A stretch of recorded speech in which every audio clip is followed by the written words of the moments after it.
ಜಾಗರೂಕರಾಗಿ ಹೋಗಬೇಕು. ಯಾವುದೇ ರೀತಿಯಲ್ಲಿ ಈ ರೀತಿಯ ಏನು ಸಂಚುಕೋರು ಇರ್ತಾರೆ ಅವರಿಗೆ ಗೊತ್ತಾಗದ ಹಾಗೆ ಬೀಗವನ್ನು ಹೊರಗಡೆ ಲಾಕ್ ಮಾಡಿ ಹೋಗ್ತಕ್ಕಂಥದ್ದು ಅಥವಾ ಗೇಟಿಗೆ ಲಾಕ್ ಮಾಡ್ತಕ್ಕಂಥದ್ದು, ಆ ರೀತಿಯ ಕೆಲವು ಸಣ್ಣ ಪುಟ್ಟ ಪ್ರಿಕಾಷನ್ಸ್ಗಳನ್ನ ತಗೊಂಡ್ರೆ ನಿಮ್ಮ ಬೆಲೆ ಬಾಳುವ ಒಂದು ಏನು ಪದಾರ್ಥಗಳಿದೆ ಅವುಗಳನ್ನು ನೀವು ರಕ್ಷಿಸಬಹುದು. ಇಲ್ಲೇ ಹೋದರೆ ಈ ರೀತಿ ಕಳ್ಳರ ಒಂದು ಇದಕ್ಕೆ ಅದು ಬಲಿಯಾಗ್ತದೆ. ಕೊನೆಯದಾಗಿ ಪರಪ್ಪನಗರ ಪೊಲೀಸ್ ಠಾಣೆಯವರು ಈ BMTC ಬಸ್ಗಳಲ್ಲಿ ಗಮನವನ್ನು ಬೇರೆಡೆಗೆ ಸೆಳೆದು ಮೊಬೈಲ್ ಫೋನ್ಗಳನ್ನು ಕದೀತಾ ಇದ್ದಕ್ಕಂಥ ಒಬ್ಬ ವ್ಯಕ್ತಿಯನ್ನು ಬಂಧಿಸಿ ಆತನಿಂದ ಒಟ್ಟು 60 ಮೊಬೈಲ್ ಫೋನ್ಗಳನ್ನು ವಶಪಡಿಸಿಕೊಂಡಿದ್ದಾರೆ. ಸುಮಾರು 10 ಲಕ್ಷ ಮೌಲ್ಯ ಇದಕ್ಕೆ ಆಗ್ಬೋದು. ಇದು ಆಗಿರ್ತಕ್ಕಂಥದ್ದು ಕಳೆದ ತಿಂಗಳು 25ನೇ ತಾರೀಕಿನಂದು ಓರ್ವ ವ್ಯಕ್ತಿ ಆನೇಕಲ್ನವರು ಅವರು ಮೆಜೆಸ್ಟಿಕ್ನಿಂದ ಅತ್ತಿಬೆಲೆಗೆ ಹೋಗ್ತಕ್ಕಂಥ ಸಂದರ್ಭದಲ್ಲಿ ಈ ಪರಪ್ಪನಗರದ ಹತ್ತಿರ ಇರ್ತಕ್ಕಂಥ ಹೊಸ ರೋಡ್ ಬಸ್ ನಿಲ್ದಾಣದ ಹತ್ತಿರ ಓರ್ವ ವ್ಯಕ್ತಿ ಅವರ ಗಮನವನ್ನು ಬೇರೆಡೆಗೆ ಸೆಳೆದು ಆತನ ಮೊಬೈಲ್ ಫೋನನ್ನು ತೆಗೆದುಕೊಂಡು ಹೋಗಿರ್ತಾರೆ. ಅದು ಗೊತ್ತಾದ ತಕ್ಷಣ ಅವರು ತ್ವರಿತವಾಗಿ ಪರಪ್ಪನಗರ ಪೊಲೀಸ್ ಠಾಣೆಗೆ ಹೋಗಿ ಅಲ್ಲಿ ದೂರನ್ನು ದಾಖಲಿಸಿರ್ತಾರೆ. ಈ ಪ್ರಕರಣದ ತನಿಖೆಯನ್ನು ಕೈಗೊಂಡ ಪೊಲೀಸರು ತ್ವರಿತವಾಗಿ ಆ ವ್ಯಕ್ತಿಯನ್ನು ಬಂಧಿಸುವಲ್ಲಿ, ಅಂದರೆ 25ನೇ ತಾರೀಕು ಆಗಿರ್ತಕ್ಕಂಥದ್ದು 26ನೇ ತಾರೀಕಿನೇ ಆ ವ್ಯಕ್ತಿಯನ್ನು ಬಂಧಿಸಿ ಆತನ ಬ್ಯಾಗ್ನಲ್ಲಿ ಇರ್ತಕ್ಕಂತಹ ಒಟ್ಟು 60 ಮೊಬೈಲ್ ಫೋನ್ಗಳನ್ನು ರಿಕವರಿ ಮಾಡಿಕೊಂಡಿರ್ತಾರೆ. ಈ 60 ಮೊಬೈಲ್ ಫೋನ್ಗಳನ್ನು ಆತ ಆಂಧ್ರ ಪ್ರದೇಶ ಕಡೆಗೆ ತೆಗೆದುಕೊಂಡು ಹೋಗಲಿಕ್ಕೆ ಸಜ್ಜಾಗಿದೆ ಅಂತ ಈಗ ತಿಳಿದು ಬಂದಿದೆ. ಆರೋಪಿ 20 ವರ್ಷದವನಾಗಿದ್ದು ಮೂಲತಃ ಈಸ್ಟ್ ಗೋದಾವರಿ ಆಂಧ್ರ ಪ್ರದೇಶ ರಾಜ್ಯದವನಾಗಿರ್ತಾನೆ. ಪೇಂಟರ್ ಕೆಲಸ ಮಾಡಿಕೊಂಡಿದ್ದು ಹಿಂದೆ ಯಾವುದೇ ಆತನ ಮೇಲೆ ಪ್ರಕರಣಗಳು ದಾಖಲಾಗಿಲ್ಲ. ಇದು ಒಂದು ಒಳ್ಳೆಯ ಪತ್ತೆ ಕಾರ್ಯ. ಇದಕ್ಕಾಗಿ ಕೂಡ 10,000 ರೂಪಾಯಿಗಳ ಒಂದು ಬಹುಮಾನವನ್ನು ನಾನು ಘೋಷಿಸ್ತಾ ಇದ್ದೇನೆ. ಇಷ್ಟು ಇವತ್ತಿನ ಪತ್ರಿಕಾಗೋಷ್ಠಿಯ ವಿಷಯಗಳು.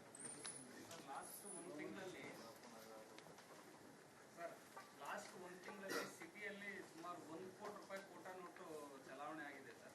CCBಯಲ್ಲಿ 3 ಕೇಸ್ ಇದೆ. ಬರೀ ಕೇಸ್ ರಿಜಿಸ್ಟರ್ ಮಾಡೋದು ಅಥವಾ ಏನಾದ್ರು ಅಕ್ಯೂಸ್ ಹಿಡಿದಿದ್ದೀರಾ ಏನು?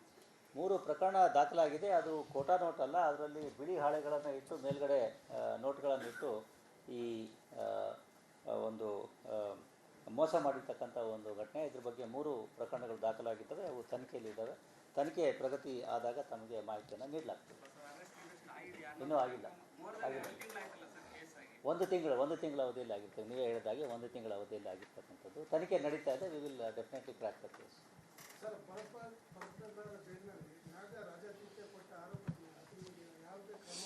ಯಾರ ರಾಜಾತೀತ? ಏನು ಕ್ರಮ? ತಮ್ಮ ಬೇಡಿಕೆಯನ್ನು ಈಡೇರಿಸ್ತಾರೆ. ಇಲ್ಲ, ಅದ್ರ ಬಗ್ಗೆ ಈಗಾಗಲೇ ನಾವು ನ್ಯಾಯಾಲಯಕ್ಕೆ, ಅಂದರೆ ಜೈಲು ಅಧಿಕಾರಿಗಳಿಗೆ ಮನವಿಯನ್ನು ಮಾಡಿದ್ದೇವೆ. ಅದು ನ್ಯಾಯಾಲಯದಲ್ಲಿ ಇದೆ. ನ್ಯಾಯಾಲಯದ ಆದೇಶ ಬಂದ ನಂತರ ನಾವು ಮುಂದಿನ ಕ್ರಮವನ್ನು ಕೈಗೊಳ್ತೀವಿ.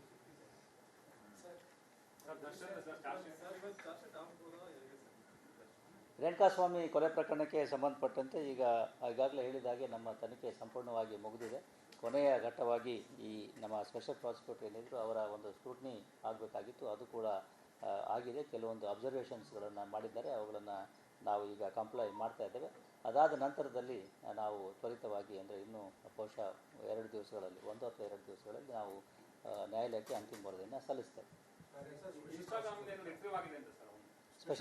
ಸ್ಪೆಷಲ್ ಪಬ್ಲಿಕ್ ಪ್ರಾಸಿಕ್ಯೂಟರ್ ಈ ಪ್ರಕರಣಕ್ಕೆ ಸಂಬಂಧಪಟ್ಟಂತೆ ಅವಶ್ಯವಾಗಿರ್ತಕ್ಕಂಥ ಸಾಕಷ್ಟು ಸಾಕ್ಷಿ ಆಧಾರಗಳು ನಮಗೆ ಸಿಕ್ಕಿದ್ದಾವೆ. ವಿವರಗಳನ್ನು ನಾವು ನ್ಯಾಯಾಲಯಕ್ಕೆ ಕೊಡ್ತೇವೆ. FSLನಿಂದ ಬೆಂಗಳೂರು ಇದು ಏನು ನಮ್ಮ ವಿಧಿವಿಜ್ಞಾನ ಪ್ರಯೋಗಾಲಯ ಏನಿದೆ ಅದರಿಂದ ಎಲ್ಲ ವರದಿಗಳು ಬಂದಿದ್ದಾವೆ. ಜೊತೆಗೆ ಅದಕ್ಕೆ ಬೇಕಾಗಿರ್ತಕ್ಕಂಥ ಪೂರಕ ಪ್ರಶ್ನೆಗಳು ಕೂಡ ಉತ್ತರಗಳು ಬಂದಿದ್ದಾವೆ. ಹಾಗೆಯೇ ಈ ನಮ್ಮ ಹೈದರಾಬಾದ್ CFSLನಿಂದ ನಮಗೆ ಕೆಲವೊಂದು ವರದಿಗಳು ಬರಬೇಕಾಗಿತ್ತು. ಕೆಲವನ್ನು ಕೊಟ್ಟಿದ್ದಾರೆ, ಇನ್ನು ಕೆಲವು ಬಾಕಿ ಇದ್ದಾವೆ. ಆದರೂ ಕೂಡ ನಾವು ಅದರ ತನಿಖೆಯನ್ನು ಬಾಕಿ ಇಟ್ಟು ಮುಂದುವರಿತಾ ಇದ್ದೇವೆ.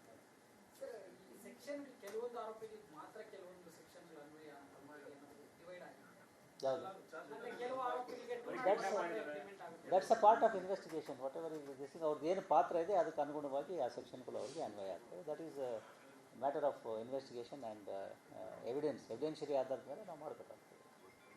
Sir, one case has booked on Ekron police station against the Bangladesh journalist for his comment on against the Rahul Gandhi and Sonia Gandhi. I don't have the details of the case. You can collect it from Additional CP West later. Case is registered, of course, but I don't have the basic details with me right ನಾವು. Sir final charge sheet ಅಥವಾ ಏನಾದರೂ investigation continue ಆಗಿ ಸಪ್ಲಿಮೆಂಟ್ರಿಗೆ ಅವಕಾಶ ಕೇಳ್ತೀವಿ sir. ಅಲ್ಲ, charge sheet almost ಎಲ್ಲ ಅಂಶಗಳನ್ನು ಒಳಗೊಂಡಿದೆ. ಬಟ್ 173(8) ಈಗ BNS ಅಲ್ಲಿ ಬೇರೆ ಯಾವುದೋ ಸೆಕ್ಷನ್ ಬರುತ್ತೆ, ಅದರಲ್ಲಿ ನಾವು ತನಿಖೆಯನ್ನು ಇಟ್ಕೊಂಡಿದ್ದೇವೆ.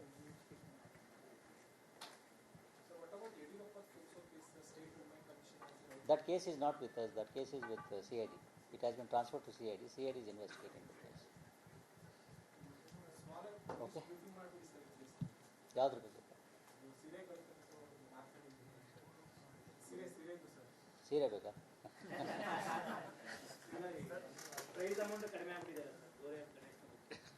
ಜಾಸ್ತಿ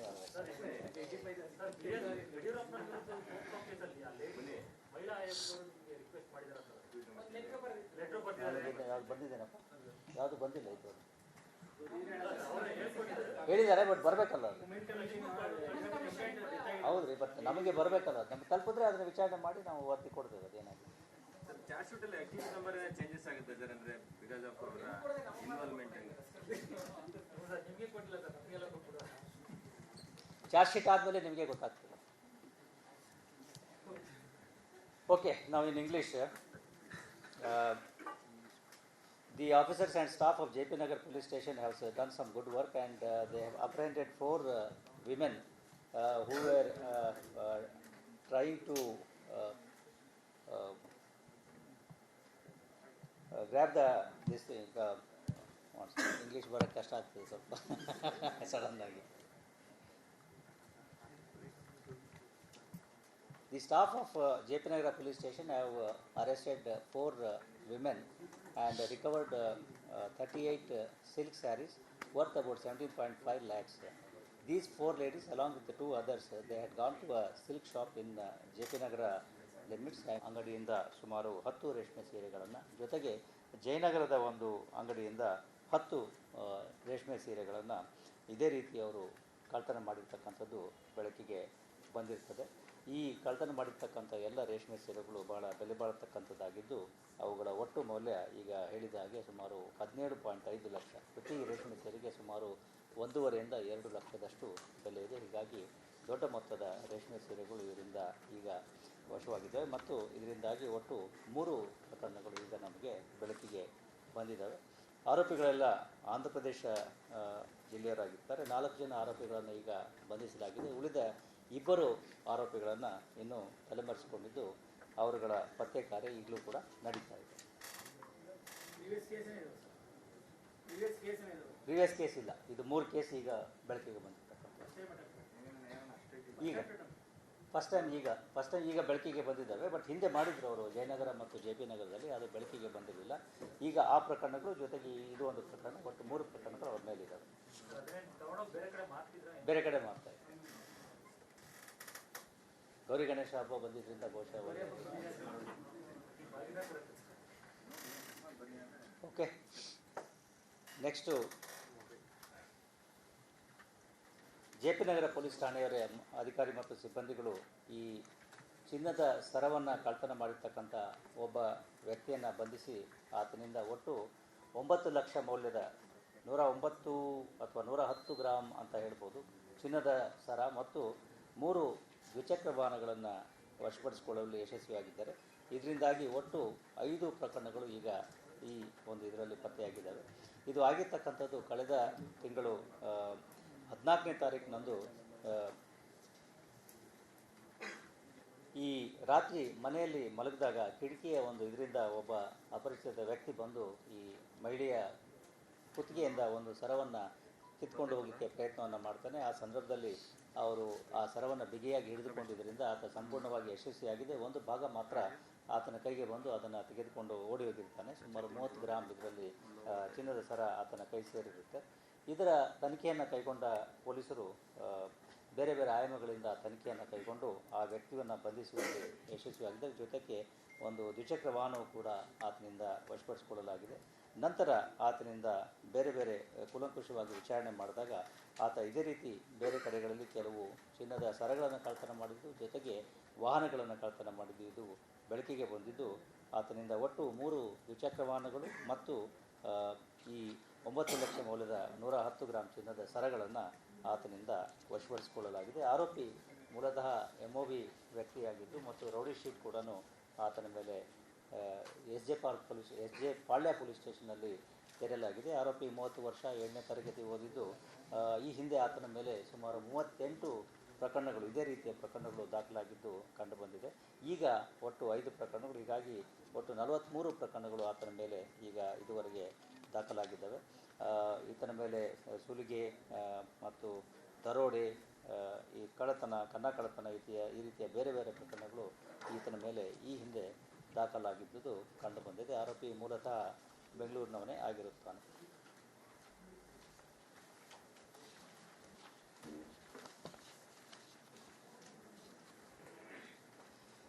ಇನ್ನು ಮೂರನೇದಾಗಿ ಮಾರ್ತಹಳ್ಳಿ ಪೊಲೀಸ್ ಠಾಣೆಯವರು ಒಂದು ಮನೆಗಳ್ಳತನದ ಪ್ರಕರಣದ ವ್ಯಕ್ತಿಯನ್ನು ಬಂಧಿಸಿ ಆತನಿಂದ 8 ಲಕ್ಷ ರೂಪಾಯಿ ಮೌಲ್ಯದ 118 ಗ್ರಾಂ ಚಿನ್ನಾಭರಣಗಳು ಮತ್ತು 203 ಗ್ರಾಂ ಬೆಳ್ಳಿ ವಸ್ತುಗಳು ಹಾಗೂ ಒಂದು ದ್ವಿಚಕ್ರ ವಾಹನವನ್ನು ವಶಪಡಿಸಿಕೊಳ್ಳುವಲ್ಲಿ ಯಶಸ್ವಿಯಾಗಿದ್ದಾರೆ. ಇದರಿಂದ ಒಟ್ಟು 4 ಈ ರೀತಿಯ ಕಳ್ಳತನದ ಪ್ರಕರಣಗಳು ಈಗ ಬೆಳಕಿಗೆ ಬಂದಿರ್ತವೆ. ಇದು ಮೂಲತಃ ಆಗಿರ್ತಕ್ಕಂಥದ್ದು ಆಗಸ್ಟ್ ತಿಂಗಳಲ್ಲಿ 17ನೇ ತಾರೀಕಿನಂದು ಬೆಳಗ್ಗೆ ಅವರು ಬೆಳಗ್ಗೆ ಕೆಲಸಕ್ಕೆಂದ ಮನೆಯಿಂದ ಹೋದಾಗ, ಬೀಗ ಹಾಕ್ಕೊಂಡು ಹೋದಾಗ, ವಾಪಸ್ಸು ಸಾಯಂಕಾಲ ಬಂದು ನೋಡಿದಾಗ ಮನೆಯ ಬಾಗಿಲಿನ ಬೀಗವನ್ನು ಮುರಿದು ಒಳಗಡೆ ಬೀರೂರಿನಲ್ಲಿರ್ತಕ್ಕಂಥ ಲಾಕನ್ನು ಮುರಿದು